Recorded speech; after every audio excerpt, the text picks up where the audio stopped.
15 मार्च 2024 संच मान्यतेचा शासन निर्णय रद्द करावा। 20 किंवा 20 पेक्षा कमी पटसंख्येच्या शाळेच्या बाबतीत कार्यरत शिक्षकांचे एक पद बंद करण्याचा आणि कंत्राटी पद्धतीने नियुक्ती देण्याचा 5 सप्टेंबर 2024 चा शासन निर्णय रद्द करावा यासह विविध मागण्यांकरिता मराठी माध्यमांसह उर्दू माध्यमाचे शिक्षक जिल्हाधिकारी कार्यालयासमोर विराट धरणे आंदोलनास बसले आहेत। मागण्या मान्य न झाल्यास मंत्रालयात धाव घेऊ असा इशाराही सुषमा खरे यांनी शिक्षकांच्या वतीने सरकारला दिला आहे। शिक्षक एकजुटीचा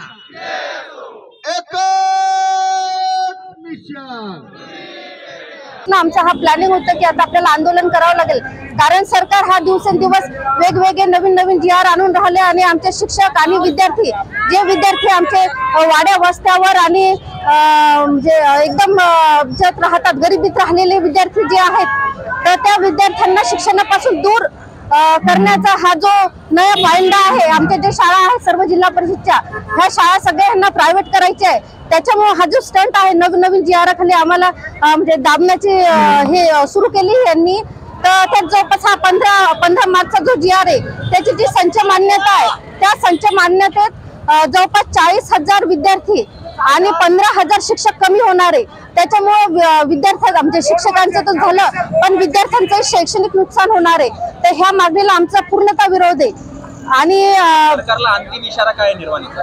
अंतिम इशारा आहे, जर सरकारने जर आमच्या मागण्या जर मान्य केल्या नाही तर ह्याच्या पुढे आम्ही इथं नाही, आता पुढे मंत्रालयात जाण्याची आमची तयारी आहे। जो मोठा महामोर्चाचं रूपांतर आपण धरणे आंदोलनात केलेलं आहे, कारण अशैक्षणिक कामे हायकोर्टाचे निर्णय असताना सुद्धा हे सरकार शिक्षकावर लागतंय। आमचं एकच म्हणणं आहे की आम्हाला शिकू द्या। एकीकडे RTO नुसार विद्यार्थ्यांना सक्तीचं शिक्षण करताय, दुसरीकडे त्यांना शिकवण्यापासून अध्यापन करण्यापासून आम्हाला वंचित ठेवताय।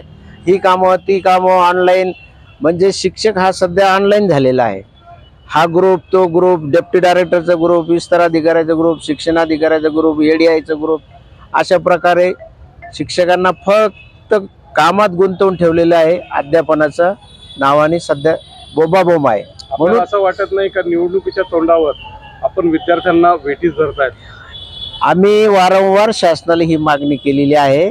यापूर्वी धरणे आंदोलन नागपूरच्या हिवाळी अधिवेशनात केलेलं आहे, आता इथे मुंबईला सुद्धा आम्ही केलेलं आहे। आमच्या ह्या मागण्या मान्य होतच नाही आणि म्हणून वारंवार निवेदन देऊनही जर आता त्याचा न्याय मिळत नसेल जिल्हा परिषद शिक्षकांना